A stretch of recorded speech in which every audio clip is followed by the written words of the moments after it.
dinero y esfuerzos. Es decir, uno aplica una teoría que parece ser la justa para comprender el mundo en general. Esa idea está muy desarrollada en las universidades del tercer mundo, por eso hay una predisposición muy alta a aprender lo que se llama epistemología, métodos, caminos, procedimientos, la teoría correcta, etcétera, que aplicada a todos los casos nos puede iluminar lo que queremos aprender y por lo tanto solucionar el problema. La popularidad envidiable, lo admito, de Eduardo Galeano, Enrique Dussel y teorías similares radica en que ellos han expuesto una teoría que puede ser aplicada a todo el tercer mundo para comprender, entre otros asuntos, el desarrollo de la modernidad y del Estado nacional moderno. Eso está muy bien, todos nosotros tratamos de simplificar una realidad compleja para poder entenderla. La simplificación de la realidad es algo inevitable. Pero esa simplificación tiene que estar por lo menos controlada por el o sea, controlada por los hechos para ver si realmente ese método es tan útil como se cree. La popularidad de algunos métodos, y vuelvo a referirme por ejemplo a Eduardo Galeano, radica en que es una explicación relativamente creíble. Los males de América Latina han empezado en octubre de 1492 con la invasión española. Todo el resto se puede más o menos derivar de ese magno acontecimiento.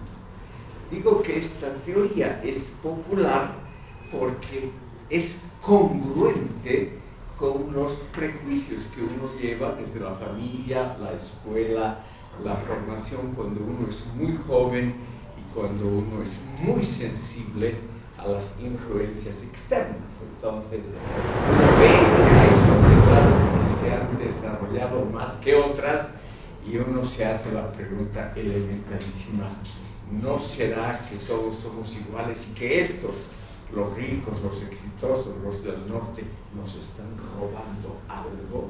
¿No será que el éxito de ellos tiene que ver con el sufrimiento nuestro? Es algo que el subconsciente automáticamente desarrolla ese tipo de explicación. Lo que yo quiero mostrarles es que en un curso de maestría y de filosofía donde deberíamos aprender a dudar, a comprender la complejidad del fenómeno, eso lamentablemente no sirve solo como una primera orientación. El objetivo de este curso con respecto al Estado nacional moderno es mostrarles a ustedes la complejidad y la diversidad del desarrollo de este fenómeno, que difícilmente puede ser comprendido si aplicamos recetas fáciles, por más que estas recetas fáciles nos parezcan absolutamente reales, probadas, certeras, etc. Es decir, trato de, no creo que lo logre, pero de sorprender a ustedes con algunos acontecimientos que merecen simplemente ser vistos con algo de cuidado. El Estado nacional moderno ya es una definición compleja y por lo tanto criticable. Yo no he diseñado el curso, que se llama Modelos de Estado, Estado nacional versus Estado plurinacional, porque ya la definición del curso es una simplificación que a mí me parece simplemente insostenible. En este mundo se han desarrollado muchos modelos de Estado. El Estado nacional no está generalmente contrapuesto a un Estado plurinacional de ninguna manera. Vamos a ver varios ejemplos importantes de la actualidad. Y por lo tanto, esa contraposición, digo claramente simplista, entre un Estado nacional y un Estado plurinacional, eso está bien para un primer acercamiento a la realidad, pero en un curso de postgrado de filosofía simplemente no encaja del todo bien.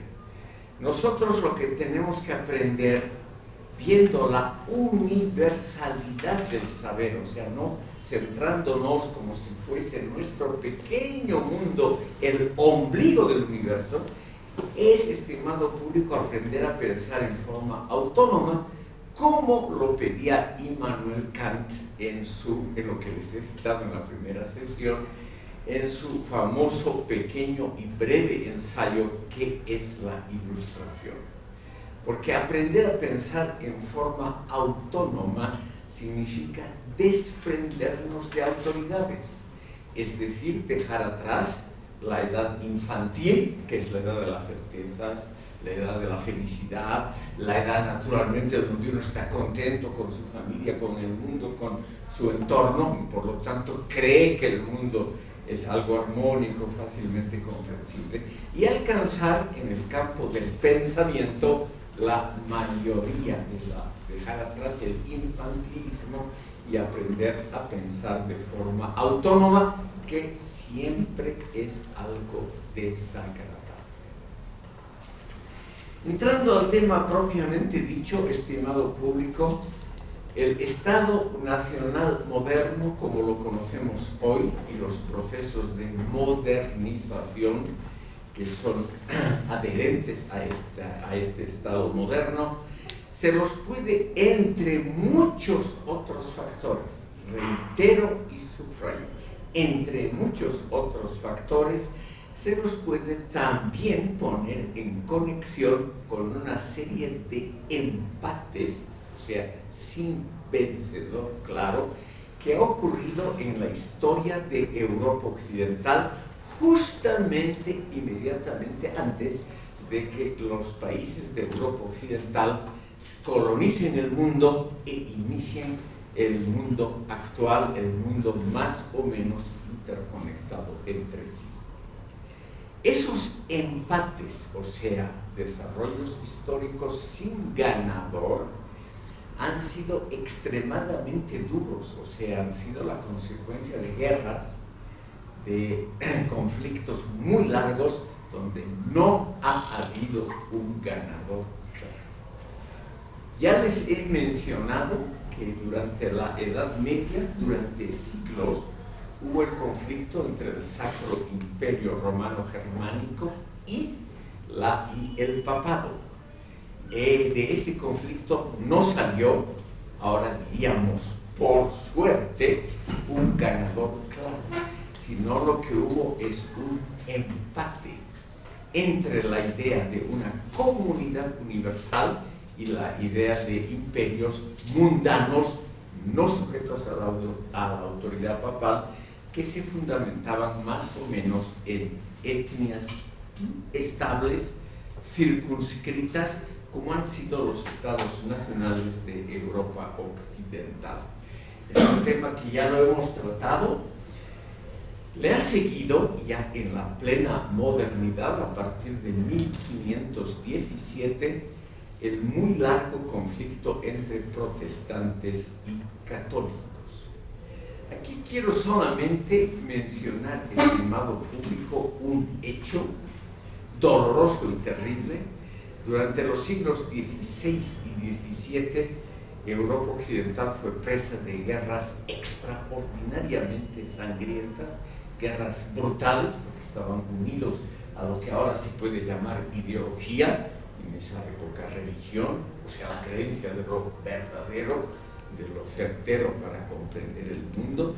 Y esas guerras, en el fondo fratricidas, son muy, muy sangrientas, porque es una verdad contra otra.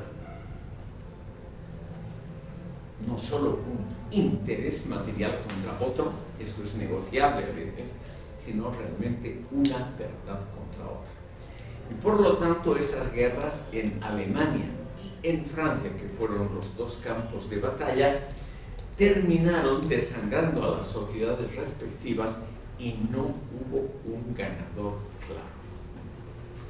No les voy a contar ningún detalle porque no ilumina mucho nuestro tema, pero quiero mencionar los resultados.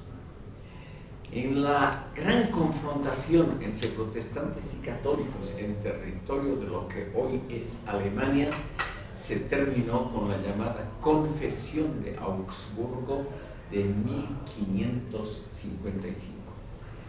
Esta llamada también la paz religiosa fue una mediación entre los países protestantes que se habían extendido exitosamente en el norte de Europa y los católicos que no lograron recuperar territorio, no lograron los católicos, pese a ingentes esfuerzos, recuperar Alemania, Holanda, los países escandinavos, Gran Bretaña, Prusia, no lograron.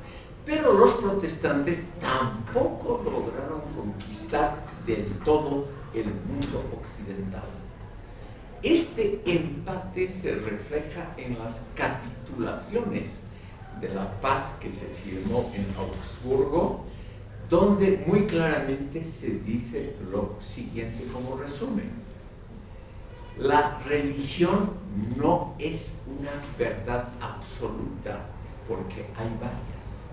Entonces, este resultado ya nos es muy interesante porque por primera vez en un documento firmado por plenipotenciarios de muchas naciones, refrendado por el emperador Carlos V, se nos dice: no hay una sola verdad, no hay una sola fe que sea la verdadera, sino que hay que soportar las otras. Al no haber una fe verdadera, podemos negociar, podemos tener comercio, podemos hacer alianzas, etcétera, con los pueblos que tienen otras verdades, porque no es una lucha de verdades, sino que tenemos que irnos al plano más abajo de los intereses materiales, y ahí siempre es posible una negociación. No voy a aburrir a ustedes con detalles de esta confesión de Augsburgo, simplemente cimentó por siglos la división entre los estados que habían adoptado el protestantismo. Se les permitió lo principal, la secularización de los bienes eclesiásticos. La iglesia se quedó sin nada, literalmente, pero se respetó también lo que la iglesia católica pudo conservar en Francia, Italia, España y una parte de Alemania. En Alemania, donde la lucha fue muy violenta, los protestantes tuvieron un éxito muy grande. En pocos años, a partir de 1517, conquistaron una gran parte del territorio, pero no pudieron hacerse, o sea, ocupar Baviera, la Renania, la zona alrededor del río Rin, que es hasta hoy la más próspera de Alemania, y tampoco el extremo sudoeste del país. Todas esas regiones hasta hoy siguen siendo mayoritariamente católicas. Tenemos entonces, estimado público, el hecho de que no hay un vencedor claro, y por lo tanto lo que hay que hacer es tolerar al otro. Y aquí viene lo interesante como resultado, que lo he puesto ahí en la pizarra, que es uno de los puntos de honor de la cultura occidental, de la cultura democrático-liberal, que es la tolerancia y la diversidad de opiniones como algo positivo. Esto, estimado público, empezó como una necesidad apenas soportada, o sea, a regañadientes. El que creía tener la razón aceptaba la existencia de los otros, de los que protestaban justamente, de aquellos que creían tener derecho a una diferente idea del mundo de Dios, de lo que es la verdad. De la tolerancia respetada solo a regañadientes, porque no se los podía matar a los otros, a los herejes. Poco a poco nació la idea de que esa diversidad era algo positivo. O sea, que la tolerancia ya no es algo que por necesidad y por obligación no hay más remedio que soportar, sino que se convirtió en un gran factor positivo de justamente de organizar un Estado. La Confesión de Augsburg, entre otras medidas, permitió, estimado público, que cada Estado organice su propia confesión religiosa. O sea, dejó de ser algo supeditado al papado, a una verdad absoluta superior a otras, y se convirtió en algo propio de cada Estado. La Confesión de Augsburgo tenía un artículo especialmente interesante, que es una muestra de modernidad. En las muchas ciudades libres del Sacro Imperio Romano Germánico habían unas unidades territoriales que se llamaban las ciudades libres imperiales. Eran estados citadinos, urbanos, sin propiedades rurales, pero muy exitosos económica y comercialmente, como Frankfurt, el más conocido, Hamburgo, Bremen y otros menos conocidos, Lübeck, Nürnberg, etc. En estas ciudades, estados, se permitió la absoluta libertad religiosa. O sea, se admitía de antemano en la Confesión de Augsburgo que no hay un solo dogma que imponer a la población, sino que los seres humanos pueden buscar por su cuenta su propia religión. Esto que a ustedes les puede parecer una cosa de todos los días muy aburrida, estimado público, en el siglo XVI fue un gran avance.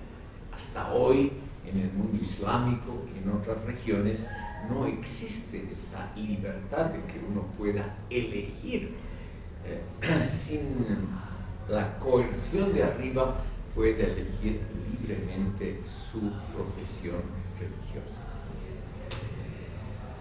En Francia, estimado público, también hubo una larga guerra civil de casi 30 años, entre 1560 y 1590. Esa guerra entre protestantes y católicos, o como se llama en Francia, entre hugonotes y católicos, terminó también con un empate. Militarmente ganaron los protestantes a la cabeza del rey Enrique IV. El rey, que tal vez usted que ha estado en Francia, el rey que es recordado hasta hoy como la figura patriarcal, la figura sobre todo del rey bondadoso, del rey realmente que no oprime a los ciudadanos y que es realmente hasta hoy una de las pocas figuras de jefes de Estado franceses que son un ejemplo. Este Enrique IV, a la cabeza de los protestantes, ganó la guerra civil, pero el norte de Francia y París resistieron muy bien y hasta el último instante. El rey no pudo tomar París. Y entonces se le ocurrió una idea muy buena. Él notó que no se podía conquistar y entonces dijo: París bien vale una misa. Es decir, es una reflexión pragmática. No es decir, yo como protestante y jefe de los ejércitos protestantes me arrodillo ante el catolicismo, me convierto al catolicismo porque es la verdad. No, él dijo: París, esa posición bien vale asistir a misa, nada más, una cosa estrictamente pragmática. Por eso les cuento esta famosa anécdota. Si París vale una misa, es decir, vale la pena convertirse pro forma a la religión católica para conquistar la mitad del país, Entonces quiere decir que la religión no es algo tan importante por la cual siga valiendo la pena derramar más sangre. Poco después, en 1598, este rey promulgó el Edicto de Nantes en 1598. Nantes es una ciudad francesa en la desembocadura del río Loire, y este edicto es el primer documento de un Estado que podemos llamarlo explícitamente moderno, democrático y liberal, por las siguientes razones. En primer lugar, el Edicto de Nantes explica que todo francés puede seguir la religión que quiera. La religión es proclamada una cosa personal, no una cosa oficial del Estado, sino algo estrictamente personal, sobre la cual el Estado no tiene y no debe tener tuición. O sea, cada uno puede ejercitar y declararse de la religión que uno le dé la gana sin tener que dar cuenta al Estado. Y el Estado, asimismo, y esto es lo más interesante, se prohíbe preguntar a los ciudadanos cuál es su religión. Por ejemplo, en censos, o para el servicio público, o para entrar al servicio diplomático o al ejército, etc., se prohíbe la pregunta sobre la religión. Es el primer Estado que yo sepa, pudiendo equivocarme, en la historia mundial, que da ese paso moderno. La creencia religiosa es algo estrictamente personal que no perjudica, pero tampoco fomenta a los intereses de un individuo. Se convierte en algo interno, profundamente interno, y el Estado no tiene ni el derecho de preguntar cuál es la religión del súbdito cuando, por ejemplo, entra a la escuela, al servicio militar o cualquier otra cosa. Como ven ustedes, es realmente un avance hacia la modernidad como la concebimos hoy. Y eso se ha debido a ese empate entre protestantes y calvinistas, o sea, entre protestantes hugonotes en Francia, por un lado, y católicos por otro, que terminó después de muchísimos años de dura batalla, terminó sin un vencedor claro. La opinión pública estaba horrorizada. Quiero mencionarles solamente el hecho más sobresaliente de esos 30 años de guerra, que es la noche de San Bartolomé.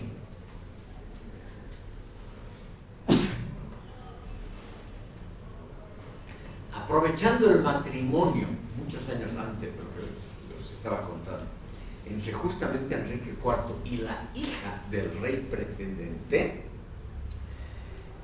una mujer, no siempre, normalmente la función y las acciones de las mujeres en política han sido muy bondadosas, eso yo reconozco de plano, pero no siempre ha sido así. Aquí, la reina madre Catalina de Médicis planeó, era una católica ferviente, era italiana, una católica ferviente, decidió que había que dar una lección a los protestantes. Con ocasión del matrimonio de su hija con un príncipe protestante, con el futuro Enrique IV, la reina ordenó el asesinato de 20.000 hugonotes, o sea, de 20.000 protestantes en París. Un baño de sangre como ha habido pocos en la historia mundial en menos de una hora, es decir, realmente algo asombrosamente monstruoso. Y eso, estimado público, posiblemente desacreditó, no solamente en Francia, sino en toda Europa, desacreditó moralmente a la Iglesia Católica. La Iglesia Católica haya luego, en el domingo siguiente, en las homilías, alabado esa matanza como un acto digno de la bondad de Dios. Como ven ustedes, la historia de la humanidad está jalonada por hechos realmente macabros, pero lo importante es cómo la comunidad general de los ciudadanos ve ese fenómeno y comprende, por ejemplo, que no se puede seguir así, no se puede seguir viviendo en un régimen tan autoritario. Francia, en varios sentidos, vamos a ver en la segunda parte de esta sesión, cómo Francia en otros sentidos también organizó el primer Estado unitario moderno, que es una variante del Estado nacional moderno, el Estado estrictamente unitario. Recién ahora, en las últimas décadas, es que Francia se ha vuelto a dividir en regiones, con asambleas con muy pocas competencias autonómicas, porque realmente Francia durante siglos ha sido el ejemplo clásico del Estado moderno, unitario, sin ningún rasgo de federalismo, lo que ahora está cambiando. Quiero mostrarles otro caso interesante, estimado público, que es la derrota, mejor dicho, el empate, me he equivocado, el empate entre las dos grandes potencias del siglo XVI, la potencia católica que era España y la potencia ascendente que era Inglaterra. Todavía no era Gran Bretaña. Justamente a la muerte de Isabel I es que se unen las coronas de Escocia e Inglaterra y se funda la Gran Bretaña moderna. Pero durante ese reinado de una mujer, al contrario de Catalina de Médicis, que era más o menos de la misma época, esta Isabel I era una persona tolerante, moderna, la gran protectora de Shakespeare y de los artes, una persona realmente que comprendió por dónde iba el Estado moderno. Y ella lo que propuso justamente es construir un Estado relativamente tolerante. Uso el adverbio relativamente porque no podemos pensar que era todo liberal esa época. No fue así. Pero en comparación con los otros estados, en comparación, yo me atrevo a decir, con el resto del mundo, Inglaterra desde Isabel I fue un país relativamente tolerante, abierto, más o menos liberal, y por lo tanto allí es donde nace la idea del parlamentarismo, la idea del control del gobierno por parte de otros estamentos y grupos, y la idea obviamente de los grandes filósofos ingleses, Hobbes, Locke y los otros, que establecen el parlamentarismo como el sistema más adecuado de gobierno. Esas ideas, estimado público, molestaron profundamente al campeón del catolicismo, al rey Felipe II de España. Felipe II era el hijo de Carlos V, quien había luchado infructuosamente por recuperar el poder del catolicismo, por unificar el mundo europeo según una comunidad universal de creyentes. Él luchó toda su vida por eso y obviamente le legó al hijo ese deber filial de seguir los pasos del padre. Y el hijo creyó que el paso más importante era destruir Inglaterra, que se había convertido en un país muy fuerte, destruirlo por una serie, y aquí viene, estimado público, la enorme facilidad con la que podemos equivocarnos, una serie de apreciaciones basados en principios premodernos, convencionales, que resultaron falsos. Y aquí viene obviamente el rol de la mujer. Felipe II y sus asesores creyeron que un reino gobernado por una mujer era una presa fácil para la poderosa armada española. Ahora nos podemos reír del caso, pero estamos en el siglo XVI, estimado público. Habían habido en la historia muy pocos gobiernos femeninos. Y en esos gobiernos femeninos, como en el caso de Isabel I de Castilla, se creía que el poder residía en el fondo en su marido Fernando el Católico, lo cual no es del todo verdad. Pero aquí tenemos el caso de que justo estos españoles, no aprendiendo de la propia historia y sabiendo que no hay un varón que está detrás de Isabel I, esta reina curiosamente nunca permitió a ningún favorito tener el rango de primer ministro o algo así. Ella realmente manejaba el país y entonces creyeron que era un gobierno débil, que podía ser hundido fácilmente con la gran fuerza española. En el año en que estamos hablando, 1588, Portugal, que era una gran potencia en esa época, no es como ahora un país de segunda o de tercera, no, en esa época el imperio colonial portugués era enorme, la armada, los éxitos portugueses en el mar y el comercio eran gigantescos. El Brasil, una gran parte del África, las Molucas, Goa en la India, Macao en la China, todo eso era portugués. Y por razones dinásticas,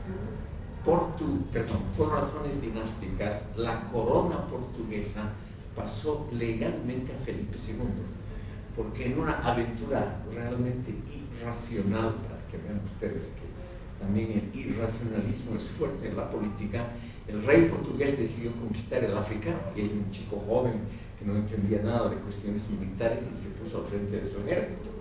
Y naturalmente, cuando hubo una gran batalla, lo liquidaron a él, a toda su familia, y a toda la corte. La famosa batalla de Alcázar Quibir, que fue una absoluta derrota de Portugal.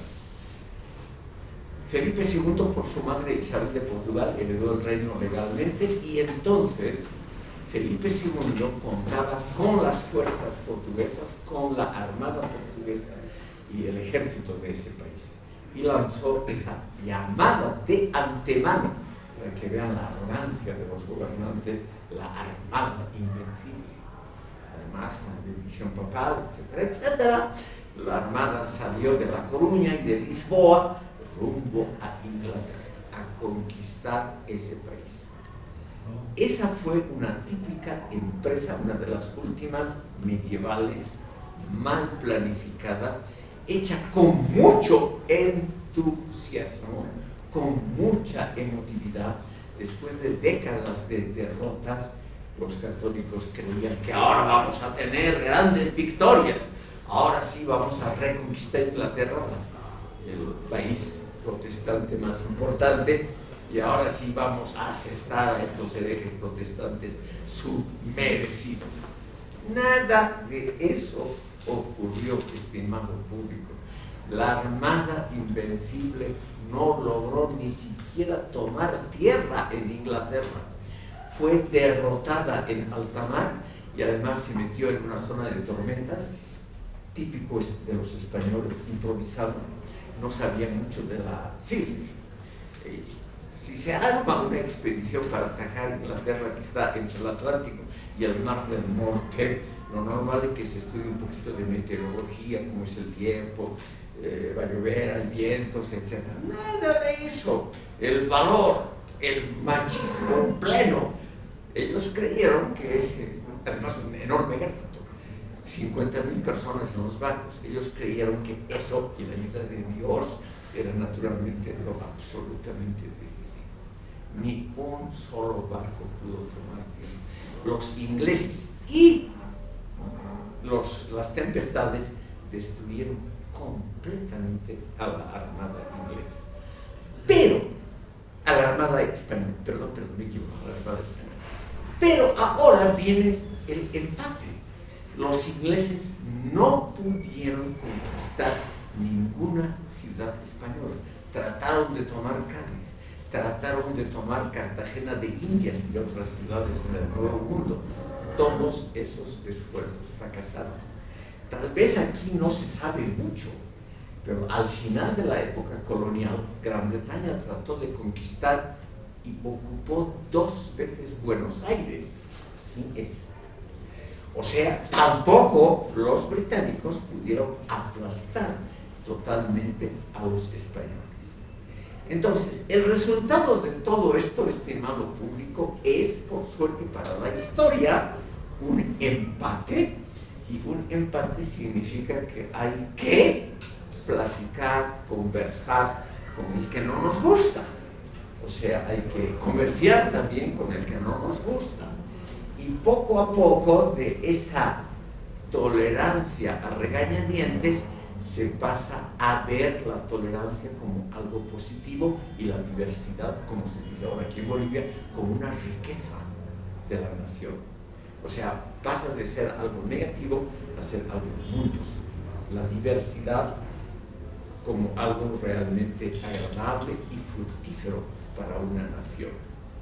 Y eso se ha conseguido, como les muestro aquí, con una serie muy larga, estimado público, de problemas, porque el ser humano lamentablemente aprende difícilmente por la razón y generalmente cuando recibe golpes. Como vamos a pasar a otro tema, pregunto, ¿hay alguna tal vez objeción o quiere una complementación? Allá al final, señor Sotomayor. En la anterior clase quedamos en el desarrollo de la nación, del Estado-Nación español. No Sí. sé si en los primeros minutos ha desarrollado y llegado un poco tarde. Vamos a hacer ese tema. Si usted tuviera un poquito de paciencia, al final de esta sesión vamos a tratar el caso español, que es la formación de un Estado nacional muy diferente a las teorías explicitadas justamente por Dussel, Hinkelhammer, todos, muy diferente. La realidad de la formación del Estado nacional en España es absolutamente diferente. Ya, vamos a llegar a ese tema. Vamos a ver 4 ejemplos. Aquí han pedido Francia, nuevamente, sobre todo después de la Revolución Francesa, y la teoría de Ernest Renan, que ha dicho que la nación es el plebiscito de todos los días. Vamos a ver España, la India e Indonesia. Yo sé que esos países lejanos no gustan mucho aquí, no gustan mucho, es la verdad. Pero como la India, probablemente con sus 1.430 millones de habitantes, está a poco tiempo de superar la China en población, de un momento al otro, la India va a superar la población de la China y se va a convertir en el país más poblado del mundo.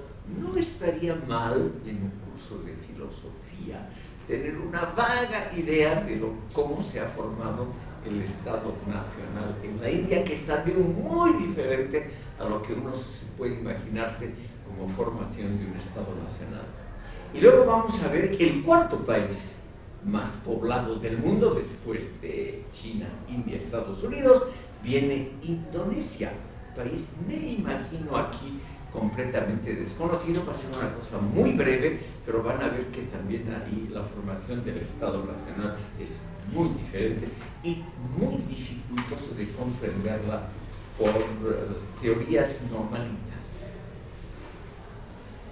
Veremos un punto más, estimado público, que es lo decisivo aquí. Después de haber logrado la pacificación en Francia, después de que la guerra de los 30 años, sobre todo en Alemania, terminó sin un vencedor claro, no hubo más remedio que integrar a las poblaciones que tenían credos diferentes. Además, no solamente era una controversia entre católicos y protestantes, sino que habían calvinistas, metodistas, presbiterianos y muchas otras comunidades en esa época llamadas sectas, muy valientes en defender sus derechos. Por ejemplo, los anabaptistas que hemos mencionado en la sesión anterior, los antecesores actuales de los menonitas, curiosamente han tratado de formar una vez un Estado nacional y fracasaron al poco tiempo. Eran revolucionarios de la extrema izquierda y hoy los menonitas es un grupo ultraconservador.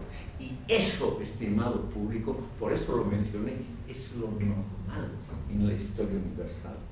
La gente que trata de edificar un orden nuevo, un orden radicalmente distinto al anterior, o sea, algo muy diferente y superior a lo anterior, termina muchas veces, por ejemplo, en el campo de la moral, de la ética, de la vida cotidiana, de la burocracia, etcétera, como la Unión Soviética, termina edificando un régimen completamente convencional, con todos los defectos y las mañas de regímenes anteriores. Y los menonitas son el ejemplo. Un grupo revolucionario extremista termina al cabo de los siglos como un grupo ultraconservador. Como la moral en Cuba no es muy diferente. El ser humano lamentablemente es así. Vamos a ver, estimado público, qué pasa en Europa Central después de la terminación de las guerras religiosas. Estos países vuelcan sus energías a varias cosas, por ejemplo, en Francia y Gran Bretaña, a la colonización de territorios extranjeros.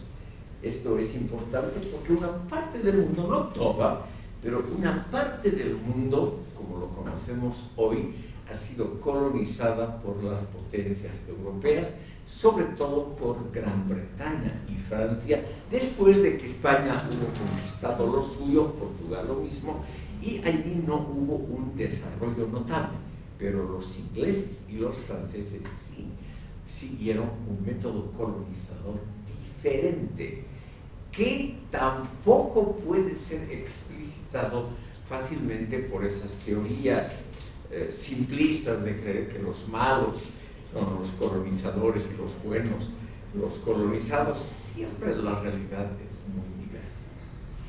La Gran Bretaña, estimado público, en vista de que no pudo conquistar Sudamérica ni México, etc., se dedicó a conquistar el Asia y en parte el África. El África recién a fines del siglo XIX. O sea, lo que se ha llamado la repartición de la África, esa cosa tan trágica, obviamente la izquierda siempre la ha pintado como algo monstruoso, ha sido en el fondo una cosa muy breve y no ha tenido esa influencia poderosa que ha tenido la colonización española. Esa repartición del África fue a fines del siglo XIX y en 1960 todos los estados africanos ya eran libres. O sea, no ha sido tan largo, tan dramático, etcétera, etcétera. Aunque ha habido, como el caso del Congo belga, caso realmente de una inhumanidad terrible. Para los que se interesan por esta historia, les recomiendo, estimado público, una de las novelas de Mario Vargas Llosa. Mario Vargas Llosa tiene una novela que se llama, creo, El último Celta. Esa novela trata de la historia de un irlandés que él al principio es considerado británico, mejor dicho, era un ciudadano británico normal y corriente. Irlanda era parte del Reino Unido de Gran Bretaña y Irlanda. Y es una historia real que Vargas Llosa simplemente la ha hecho ficción. Y este tipo es empleado de un consulado británico en el Congo y en Perú. Y en estos dos lugares ve él lo que significa la explotación del caucho. Esa explotación del caucho ha sido excepcionalmente inhumana, sobre todo en el Congo belga. Y la novela trata justamente de esa temática, esa colonización por un país pequeño como es Bélgica, un país pequeño que logra una inmensa colonia, muchas veces la superficie y la población de Bélgica. El Congo es hoy, estimado público, el segundo país más poblado del África, después de Nigeria, con 100 y tantos millones de habitantes, y un país riquísimo en recursos naturales y en permanente guerra civil desde el día de la independencia. O sea que esos problemas vienen seguramente de muy, muy atrás, no se puede todo decir es la culpa del imperialismo, los imperialistas siguen el sistema de dividir e imperar, es la regla latina, divide et impera, etc.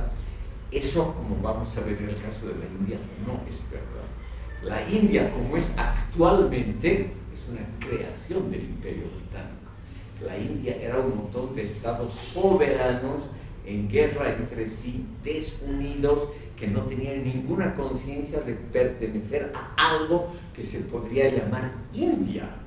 Eran muchos estados soberanos, de los cuales dos han quedado, Nepal y Bután, en el norte de la India. Como estaba muy al borde, el Imperio Británico los dejó simplemente porque no tenían interés, y son todavía dos estados independientes. Así era toda la India hasta la llegada de los británicos. Muchos estados. O sea, los británicos han creado eso que hoy se llama la India. Por favor. Doctor, ¿ahí no puede ser un cierto paralelismo con la historia de Alemania y los muchos estados antes de su unificación? Incluso hasta podemos mencionar a Austria como un ejemplo que no estuvo fuera de la unificación. Yo creo que ahí no existe ese paralelismo. En primer lugar, en Alemania y Austria no ha habido un imperialismo externo, como es el caso de la India con los británicos. En una situación, o sea, previa, antes de la colonización británica, no es posible que la India haya tenido rezagos de que en el futuro, sin que haya habido una concesión de parte de los británicos, sería un camino parecido al de Alemania. Bueno, siempre se puede, como es una especulación, siempre se puede pensar que eso era probable. Vamos a ver en la próxima sesión las teorías que hay en el Asia y sobre todo en el África sobre la construcción del Estado Nacional. Y vamos a ver que lo más normal, lo más usual hoy en el África es la teoría del nativismo, que dice justamente lo que dice aquí el señor. Si no hubiera habido la invasión de los europeos, la colonización, las naciones de África habrían desarrollado por su cuenta y antes que los europeos la bomba atómica, la penicilina, es decir, los grandes inventos técnicos, etc. Europa habría subdesarrollado el África, que es lo mismo que la teoría de la dependencia en América Latina. André Villafranca ha hablado del desarrollo del subdesarrollo. O sea, el subdesarrollo como algo que ha sido conscientemente producido por agentes externos. Esa idea, estimado público, está muy difundida en todo el tercer mundo. O sea, de que la perversa colonización de franceses e ingleses, en los casos del Asia y del África, realmente ha impedido que estas naciones hayan inventado la bomba atómica, hayan descubierto la penicilina. Solamente les doy los dos ejemplos que en el África son los más sentidos, ¿no? La bomba atómica y la penicilina, como algo que ellos podrían haber, porque ya estaban en camino. Lo que pasa, mi estimado público, es que el sentido común es el más escaso de los sentidos. Si estos países hubieran estado en la situación de desarrollarse más o por menos a la par de Europa sin injerencia externa, estos países hubieran conquistado Europa y no al revés. Es decir, es una cosa que le falta sentido común en pensar que podría haber sido de otra manera, porque no ha habido ningún desarrollo de la naviera, de los adelantos tecnológicos militares en los países africanos antes de la llegada de los europeos. Hay un caso que está muy bien documentado de un país que en superficie, conformación y bandera se parece muchísimo a Bolivia, que es Etiopía. Etiopía es un país donde eso está documentado porque es el único país, la única cultura en el África subsahariana, o sea, el sur del Sahara, que ha tenido una escritura propia, absolutamente propia, desarrollada por ellos mismos. y ahí no hay ningún indicio de que hubieran estado, digamos, en 1600, 1700, ya desarrollando la física moderna, o sea, los presupuestos del posterior avance tecnológico en absolutamente nada. Pero la idea suya, pero terminar de contestarle aquí al señor. La idea suya es de que la India hubiera llegado a su unión. Yo le pregunto más bien a usted, ¿por qué? Los reinos hindúes que los británicos conquistaron estaban, por ejemplo, en una permanente guerra religiosa. El llamado Imperio Mogul, cuya capital era Delhi, la actual capital de la India, ese imperio era musulmán y era totalmente resistido por una mayoría de la población de religión hinduista, como es hasta ahora la casi totalidad, perdón, la mayoría de la población en la India. Y estaban en guerras permanentes. Y si se los deja a estos señores sueltos, sin la llamada protección británica, se hubieran liquidado entre sí fácilmente. En 1947, cuando hubo la independencia de la India, por decisión de los musulmanes se partió la India en dos: la India hinduista y Pakistán islámico. Y Pakistán luego se volvió a dividir en dos: Pakistán propiamente dicho y Bangladesh. Todo eso tiene que ver con problemas internos y no con la maldad exterior, la maldad de esos imperialistas que seguramente asustaron a los musulmanes contra los hindúes. La realidad siempre es más dura. Esa gente estaba en contra unos de otros muchos siglos antes. Los musulmanes en el año 711 empezaron a conquistar la India. Es decir, cuando no había Gran Bretaña, no había el occidente europeo, etc. Aquí el señor Sanabria, ¿no es cierto? Sí, doctor. Un comentario sobre este tema de las teorías de la dependencia. Sí.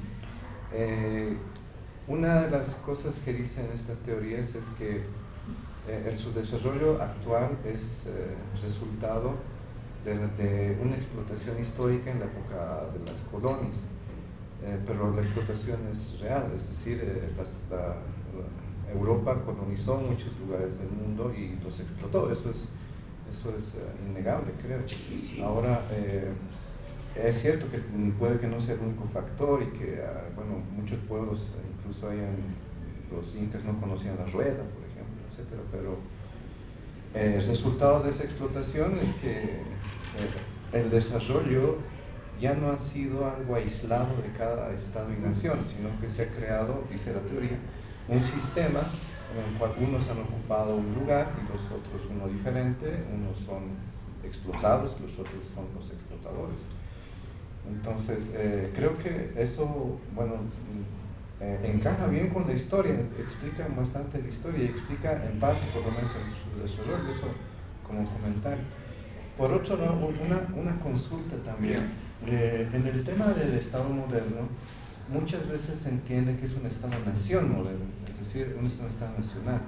Pero acá estoy viendo que muchos de estos estados que se están formando son muy diversos, es decir, no hay una nación ahí, son bastante diversos, contienen muchas poblaciones diferentes Sí. y que hacen, no sé, una especie de pacto social quizás por ahí.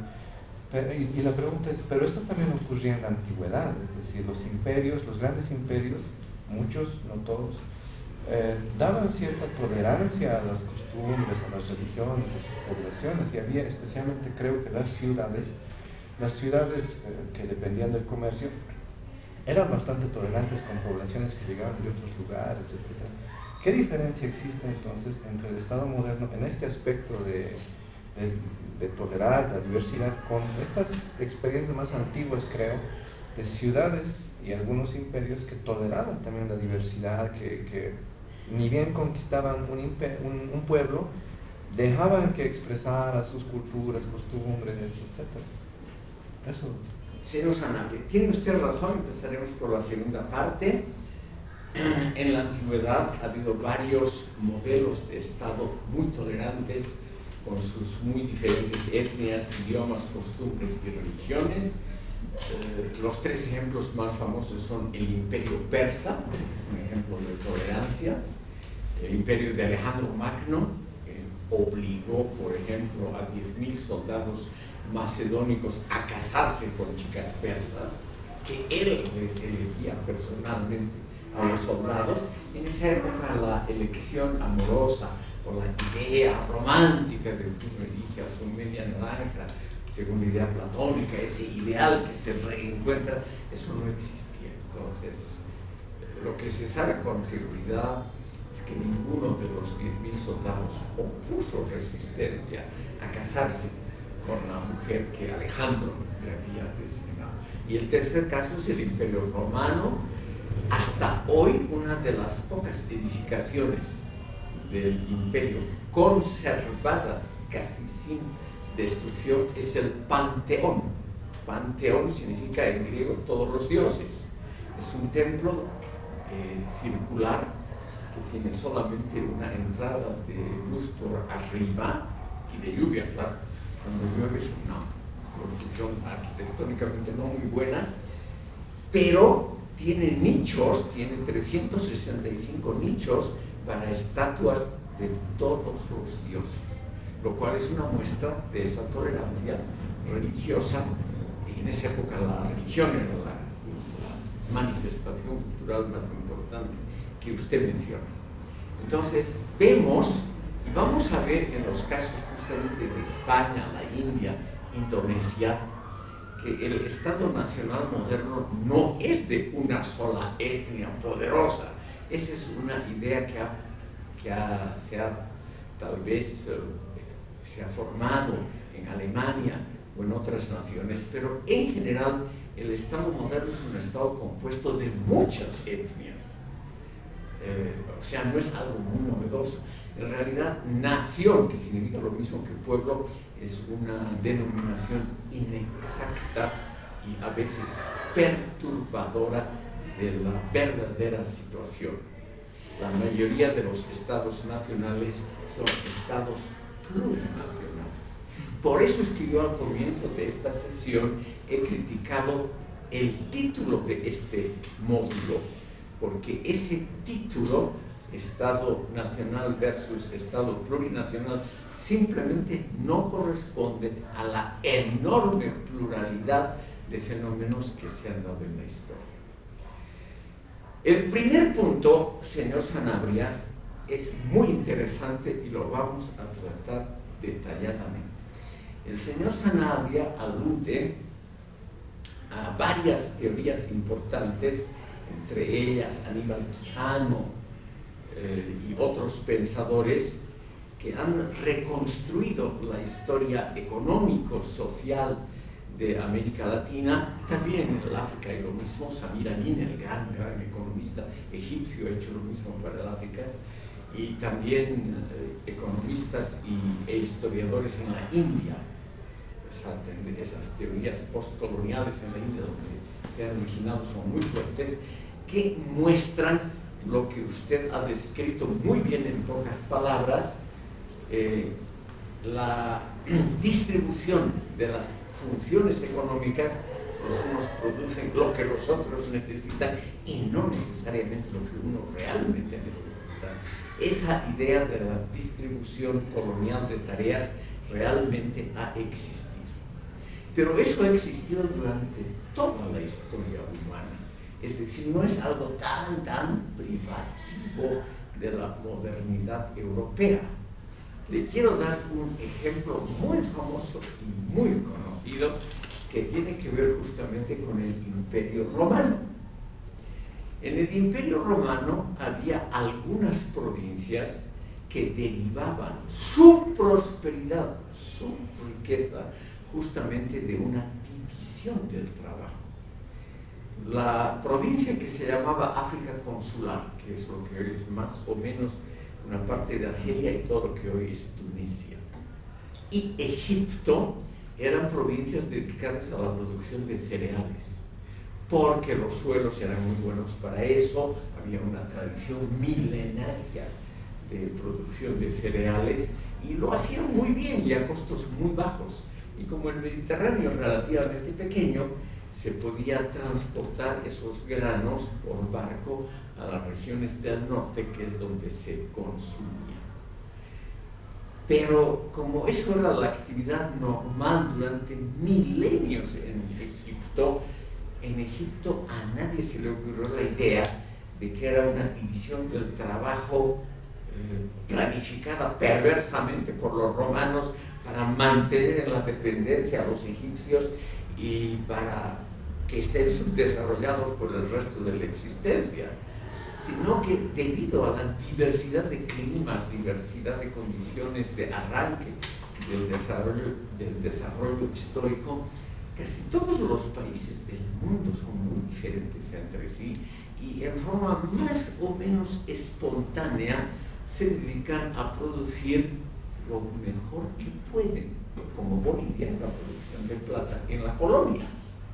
Es decir, no ha sido una cosa premeditada y haber dicho, bueno, a estos los vamos a mantener abajo y se van a dedicar sola y exclusivamente a la producción de plata y así los mantenemos encadenados por la eternidad. Generalmente las cosas son mucho más complejas. Por ejemplo, hay lo que se llama la autodinámica de todo proceso, o sea, se vuelven autónomos algunos procesos, y aquí la audiencia de Charcas es el mejor ejemplo de esa autodinámica. Las minas de Potosí requerían, por ejemplo, también de alimentos. Entonces el Valle de Cochabamba empezó a producir en grandes cantidades granos para la alimentación de Potosí. Y así, estimado público, no es la perversa actitud de los que están arriba para mantener en dependencia, por eso se llama teoría de la dependencia, a los de abajo, sino que las condiciones de cada país de alguna manera, en cierto sentido, no en todo, en cierto sentido, predisponen a una cierta producción. Ahora, eso se puede superar. El mundo escandinavo es un ejemplo de que se puede superar esa condición, pero no es algo absolutamente obligatorio, por favor. ¿Cómo es su apellido? Cardoso. ¿Perdón? Cardoso. Sí, aquí está. Pedro Cardoso. Pedro Cardoso. Quería hacer una consulta sobre esta idea de la tolerancia. Sí. No sé si ha habido ejemplos en la historia en la que una nación sin tolerancia ha surgido más que una con tolerancia, o depende de los gobernantes más que todo. Objetivamente hablando, si la idea de tolerancia ayuda a la prosperidad de la nación o más bien la perjudica, al igual que la diversidad. Interesante. Yo quiero añadir a la Por favor. pregunta los ejemplos de China, por ejemplo. Es un país que, bueno, actualmente la vida privada prácticamente está casi extinta, pero económicamente es un país bastante exitoso. Muy exitoso. Don Pedro Cardoso tiene razón al exponer su pregunta. Muchos estados exitosos son estados intolerantes. El ejemplo más famoso es la Alemania nazi. Cuando Hitler subió al poder en 1933, le tocó o produjo, no se sabe con absoluta seguridad, una racha de prosperidad económica. Perdón, un segundito, terminaré de exponer mi tesis. Me adelantaré a su tesis. En Alemania, estudiando un poquito detalladamente la historia, se sabe, por ejemplo, que algunos de los rubros donde los nazis han brillado, la construcción de las supercarreteras, las primeras del mundo, o sea, esas que no tienen cruces, es una idea alemana, la interconexión telefónica automática y muchas otras cosas fueron planificadas por la República de Weimar antes del ascenso de Hitler, pero Hitler tuvo la suerte de inaugurar todas esas obras, y como la población también en Alemania es increíblemente ingenua, creyeron que todo eso era la creación del gran caudillo. En Alemania hay muchos estudios, es un tema muy tratado por la filosofía política, las ciencias políticas y la sociología, cómo un grupo en el poder logra realmente manipular a una población relativamente educada. que no es fácil, pero se puede. Entonces, señor Cardoso, la tolerancia no es necesariamente un factor de éxito económico. Ha habido evidentemente estados autoritarios y totalitarios muy exitosos en este mundo y ya desde la antigüedad. Quiero mencionarles el ejemplo que es un ejemplo muy estudiado ya por los historiadores griegos, que es el caso de Asiria, no confundir con Siria, sino Asiria, que es más o menos el norte de donde está hoy Irak. Esta nación asiria, que además duró milenios y que nos ha dejado excelentes monumentos, tal vez usted ha visto en París, en el Louvre, los toros alados de Asiria y cosas por el estilo, realmente nos han dejado monumentos de una calidad arquitectónica única. Y era un estado extremadamente totalitario, altamente militarizado, donde la palabra del soberano era absolutamente sagrada, donde a cualquiera que pensara un poquito diferente le cortaban la cabeza con extremada facilidad, y un régimen muy sanguinario en la opresión de sus enemigos. En las tablillas de arcilla que nos han dejado los asirios, tenemos, por ejemplo, el texto completo de la proclamación del rey de Asiria que conquistó Egipto. En la antigüedad clásica, Egipto era el país más próspero, más grande, más poblado, y los asirios lograron conquistarlo. Y el rey se vanaglorió de las pilas de cabezas humanas, de brazos cortados, de piernas cortadas y de otras hermosuras que su ejército había producido en pocas horas, en pocos instantes. Dice la crónica, el ejército logró apilar metros enteros, en ese decía codos, montañas de codos con las víctimas, parecía con los soldados enemigos, con esos a quienes Dios ha castigado por oponerse al rey de Asiria. Y ese estado asirio fue económicamente muy exitoso. O sea, produjo agricultura, una metalurgia muy notable, la mejor de la época. Las espadas asirias tenían fama simplemente mundial. Entonces, señor Cardoso, no hay una correlación clara entre tolerancia y prosperidad. Puede ser que estados altamente autoritarios sean muy exitosos económicamente. Stalin es también un ejemplo de... Pues si me permite. Claro, por favor, rebata usted. En el caso de Alemania nazi no se considera un caso de éxito económico, ningún milagro. Cuando un Estado se va a preparar para la guerra, Sí. prácticamente tiene que utilizar ingentes cantidades de dinero para realizarlo. Y en el caso de Alemania, luego de la capitulación de 1918, y que solamente estaban limitados a 100.000 hombres, obviamente el trabajo que tenía que hacer Alemania nazi para armarse era gigantesco, lo cual significaba una gran inversión de dinero, inversión que en buena medida venía, uno, que hubo una primera de la República de Weimar, que junto a Bolivia y Venezuela son uno de los pocos países que han tenido hiperinflación sin haber estado en una situación de guerra, y las consecuentes políticas económicas que tuvo Alemania para solucionar el problema, lo cual indujo una gran cantidad de ahorro que posteriormente fue utilizado por la Alemania nazi para pagar los costes de acrecentar otra vez su ejército, la fuerza aérea y naval. Obviamente, si un país inyecta tanto dinero en su economía, va a dar la sensación de que hay crecimiento económico. Lo que en realidad se está creando es una burbuja que eventualmente va a terminar explotando. Y antes de la guerra estuvo a punto de explotar y se salvaron por el Auschwitz. Cuando Alemania se unifica a Austria era un país con una gran cantidad de ahorros, de reservas, que permitieron que la Alemania nazi no quiebre antes de la guerra. Ese fue el primer salvataje que tuvo la Alemania nazi.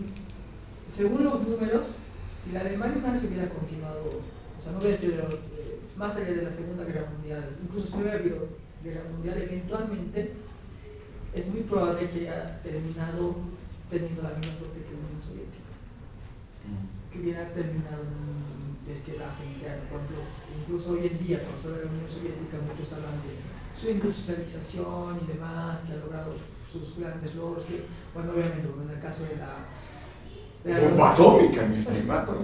Bueno, si tú agarras todo tu dinero para meter, si Bolivia agarra todo su dinero y lo pone para desarrollar la bomba atómica, dejando de lado a la población, eventualmente lo va a lograr. Ya veremos a qué costo, que es lo que también sucedió en la Unión Soviética. Por ejemplo, cuando alguien habla de los grandes logros económicos de la Unión Soviética, es fácil ver a la Rusia moderna que, más allá del armamento, de la industria militar y la de los recursos naturales, no tiene un vestigio, una herencia de la supuesta industria soviética en el siglo XX. Que es de lo poco que tiene, o sea, la industria armamentística, además que, o sea, la industria armamentística está muy ligada con la industria espacial, que tiene ciertas cuestiones, pero en la Rusia moderna no encuentra grandes industrias en ningún sentido. Y básicamente la Alemania nazi hubiese pasado algo muy parecido. Eventualmente esas reservas y demás, incluso aquí en Latinoamérica se lo ha visto muchas veces, esa época de una supuesta bonanza eventualmente termina. Pues Sí, bueno, eso es lo que hubiera pasado en la Alemania nazi, viendo cómo van los números. Si no hubiera sucedido el Anschluss, a la Alemania quebraba antes. el señor con Anschluss se refiere a la anexión. Austria, que era un país soberano e independiente desde 1918, el núcleo del viejo imperio austrohúngaro, fue anexado por Alemania en 1938. Poquito después, Alemania se anexó lo que hoy es la República Checa, que también era un país muy rico y altamente industrializado. Era la joya del imperio austrohúngaro. Puede ser, yo no soy economista, no puedo ni siquiera comentar lo que usted dice, no puedo. Pero no hay duda que uno nota en el curso de la historia que no existen esas conexiones obligatorias, que es lo que yo en este curso pretendo hacer. No existen esas concatenaciones obligatorias entre éxito económico y maldad con respecto a los otros. Tomemos el caso de Suecia. Suecia es un país industrial.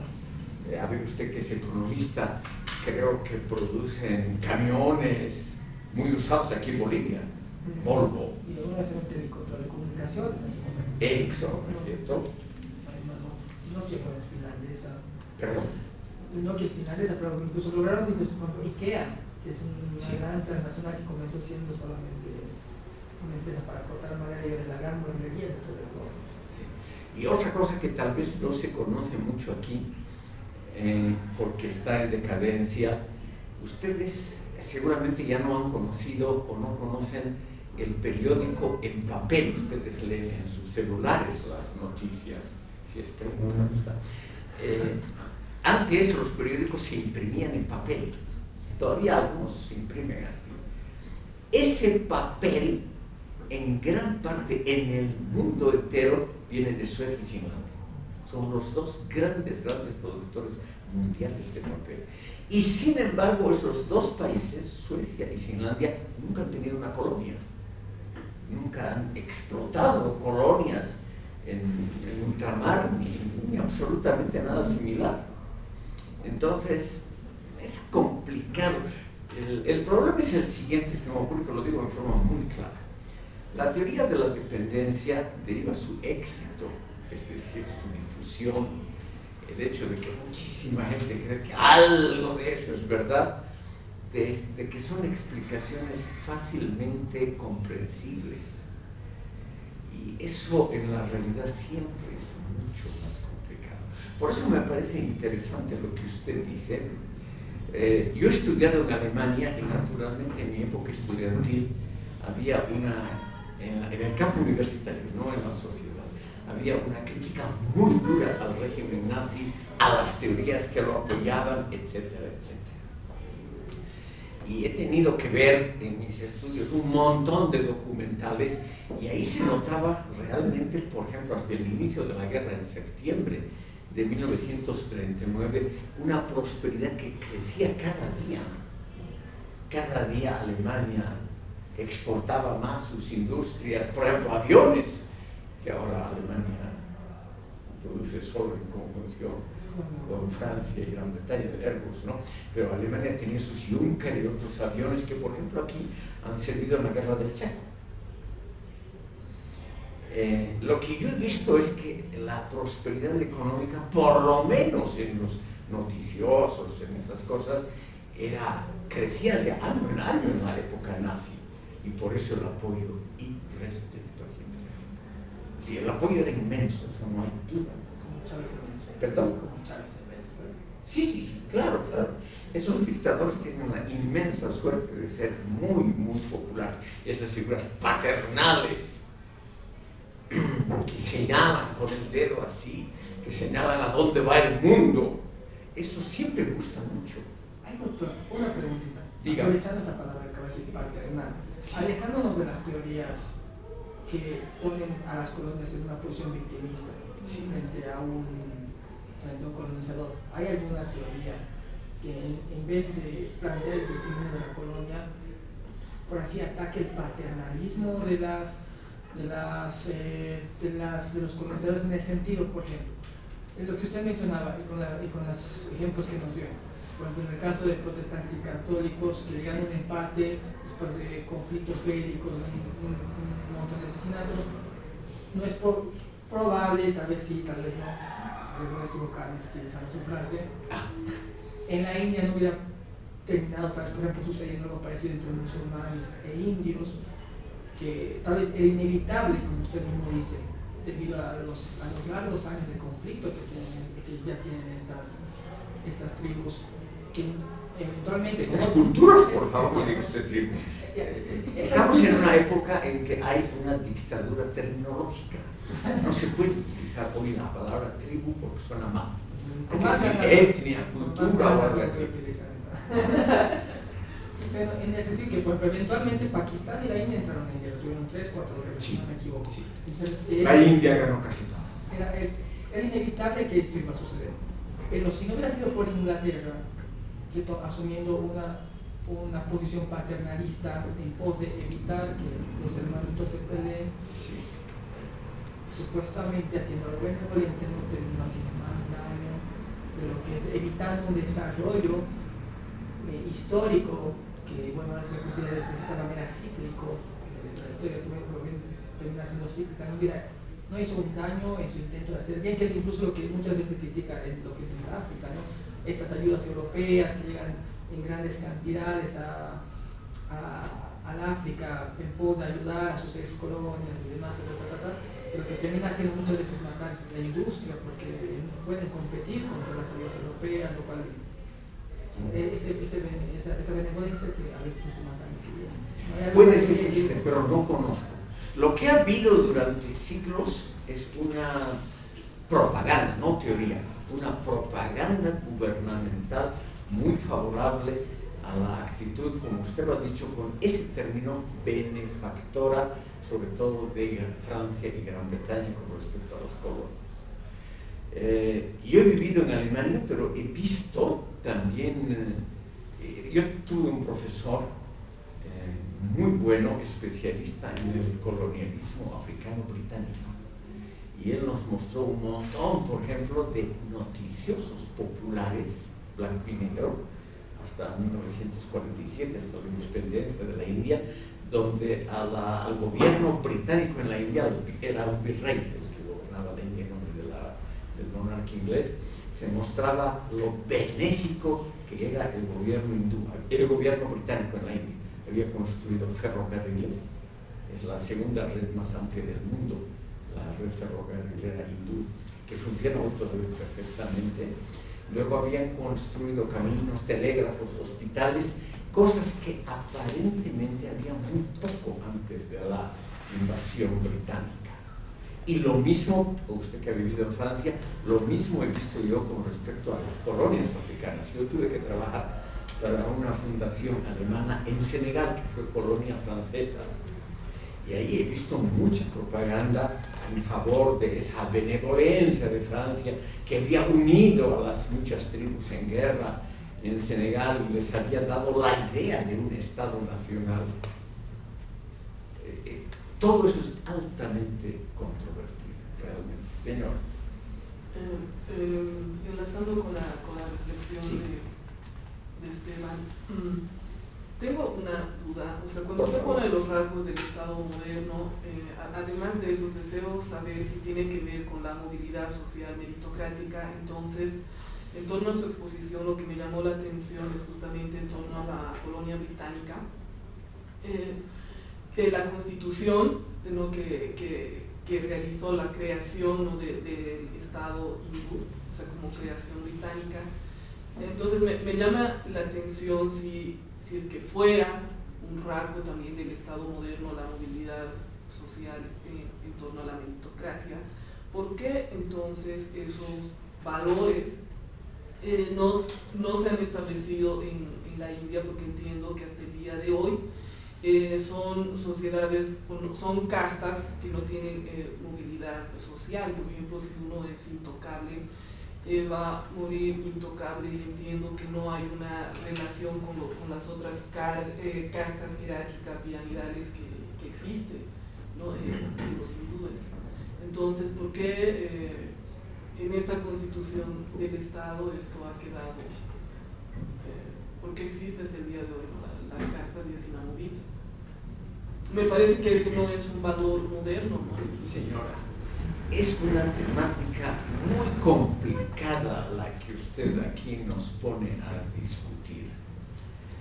Se refiere simplemente al hecho de que la cultura es algo muy resistente a los cambios tecnológicos e institucionales. Los seres humanos podemos manejar sistemas balísticos intercontinentales, podemos utilizar la inteligencia artificial en forma muy conveniente, pero en la vida cotidiana mantenemos ideas, concepciones que vienen de muy atrás. Puede ser que una persona sea un brillante ingeniero industrial que desarrolle, qué sé yo, técnicas muy interesantes, pero que en su casa trate a la mujer en la forma en que ha sido tratada durante siglos o milenios anteriores. Y en la India lo que se ha visto, y ahí viene la benevolencia británica, que los británicos realmente eso sí que han explotado muy hábilmente. Los hindúes, por su religión, conservan la idea de que hay castas intocables. Una casta es algo muy diferente de una clase. Una clase social, o sea, el orden en que uno está dentro de la sociedad, puede ser modificado por la acción propia de uno. Uno puede subir socialmente por su esfuerzo, puede bajar siendo un vago, o por acción del Estado lo pueden a uno nombrar, que si yo, ministro, presidente, puede subir, como también puede hundirse en un campo de concentración. Es decir, una clase es algo permeable. En cambio, una casta es algo inamovible para siempre, porque tiene que ver con la vida anterior de esa persona. Si uno ha nacido en una casta, por ejemplo, de los intocables en la India, es porque en la vida anterior esa persona pecó, mató o hizo maldades, o sus antepasados hicieron maldades. Los hindúes han mantenido la religión hinduista, que es mayoritaria en India y Nepal. Es mayoritaria, es una religión que claramente defiende la existencia de castas, porque tienen que ver con los méritos que ha hecho la persona o deméritos en las vidas anteriores. Y por lo tanto, la casta no se modifica ni con la acción propia ni nada. En la India, el ejemplo que usted pone, existen 4 castas y algo que está por abajo de la 4ª casta más pobre, que son los intocables. No se los puede tocar porque a uno lo contaminan si uno toca un intocable. Es algo terrible. Los intocables en la India son más de 180 millones de personas actualmente que hacen las labores agrícolas y mineras más duras. Son los limpiadores de letrinas, los dedicados a tratar cadáveres, etcétera. Las cosas más horribles son el monopolio de esa gente, que además sigue siendo la más pobre de la India. Los británicos, y eso es lo que, contestando también a su pregunta, yo también he trabajado para la misma fundación en la India y he vivido en ese país.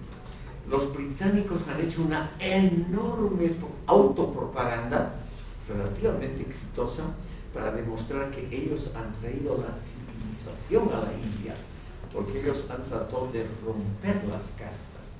Para los británicos, los hindúes todos eran iguales, o sea, estaban abajo, y a todos eran tratados igualmente mal, o sea, no trataban peor todavía a los intocables. Un segundito, les voy a simplemente redondear este pensamiento antes de la pausa. Ha habido una enorme propaganda de la cual Karl Marx, adorado por toda la izquierda, ha sido también una de las víctimas. En el prefacio al Capital, Karl Marx menciona las bendiciones que trae la modernidad capitalista a la India. O sea, la construcción de carreteras, una jurisprudencia más razonable y la terminación por ejemplo, del hecho de que las viudas tenían que ser incineradas junto al cadáver del marido que fallecía.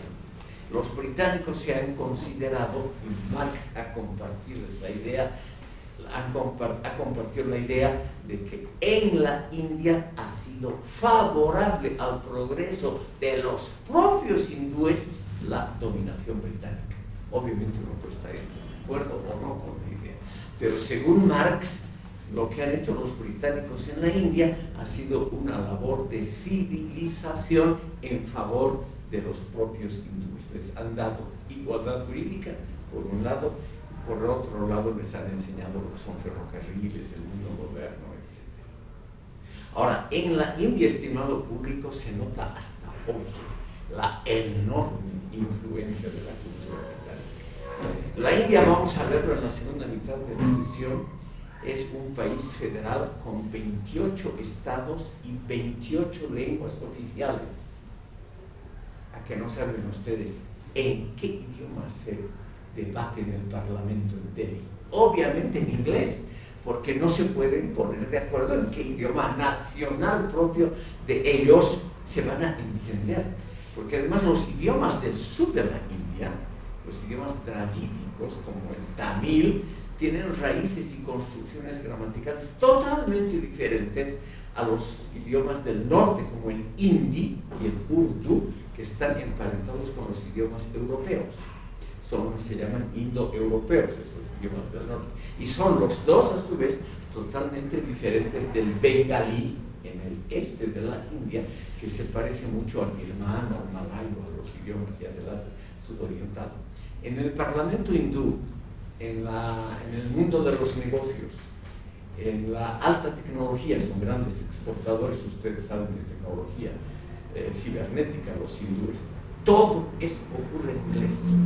Los periódicos en la India, los libros que se imprimen, todo eso ocurre en el odiado idioma que los intelectuales en las universidades todos los días critican.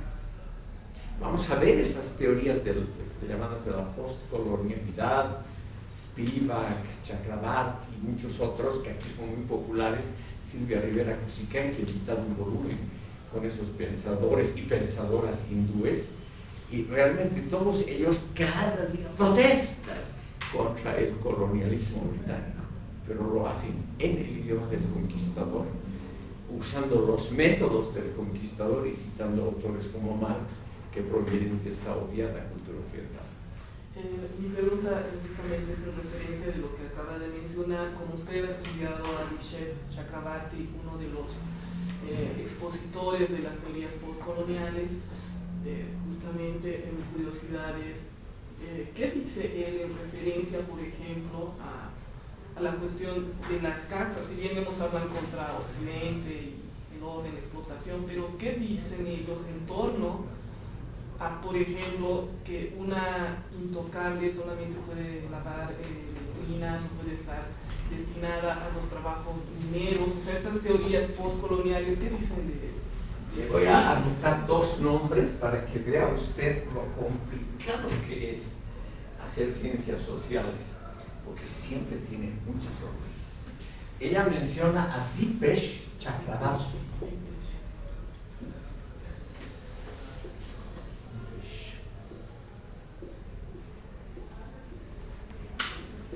Que es muy similar a otras teorías igualmente muy difundidas hoy en día en el mundo, por ejemplo, teorías anticoloniales, postcoloniales, etcétera, que son muy usuales también aquí en Bolivia, tal vez no conociendo a los autores, pero todas se asemejan en algunos puntos centrales. Quiero mencionarles justamente a este historiador hindú que ha escrito un libro que se llama Provincializando Europa. El libro, la tesis principal es: hay que reducir Europa a su verdadera magnitud. Es una simple península, una protuberancia del gran continente euroasiático. La historia ha sido hecha por dos grandes potencias, la India y la China, y hoy, dice él, en el siglo XXI, se está volviendo al predominio de la India y de la China, porque es lo natural en la historia. Lo que ha hecho Europa de 1500 a 1800 es una excepción, una anomalía histórica sin mucha importancia. El mundo entero está volviendo a reconocer la supremacía de la China y de la India, porque esa ha sido la tónica universal a la cual hay que volver. Europa ha sido simplemente una anomalía, claro, tiene su pequeña importancia, pero la podemos olvidar claramente. Y con respecto a su pregunta, estos autores dicen que esos son asuntos internos de esos países, que pertenecen a la cultura interna de esos países, y que esos países tienen que resolver o respetar o echar por la borda esas costumbres, por ejemplo las costumbres islámicas de la poligamia, pero que eso no es un tema que deba ser discutido, porque pertenece al acervo cultural de esos países. El señor Chakrabarti no menciona con una sola sílaba periodos autoritarios en la India, periodos dictatoriales en la China. Eso le es absolutamente indiferente. Son una serie de autores que son, yo creo, de alguna manera ciegos para la problemática político-institucional. Es un tema que no les interesa. Ninguno de ellos ha protestado por la invasión de Ucrania, ninguno de ellos se ha interesado por la problemática de campos de concentración en algunos países de este mundo, o cosas así. Es indiferente. La democracia, esas cosas son superficialidades que no interesan mucho. El otro autor que les quería mencionar, que toca un tema que a usted le podría preocupar porque tiene que ver con la mujer, es el iniciador de todas estas teorías postcoloniales, que se llama Edward Said, que es un palestino. Es un palestino que hizo una carrera, ya fallecido, una carrera muy brillante en Estados Unidos.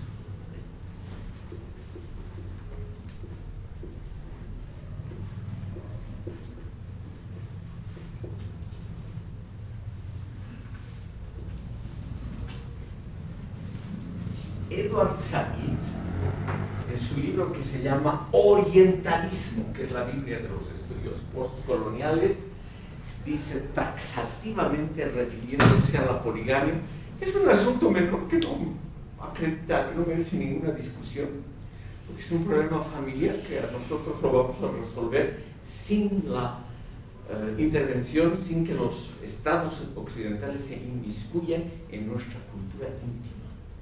Por lo tanto, él dice que es algo sin importancia, que a las mujeres las peguen o las traten mal. Por favor, señor Sanabria.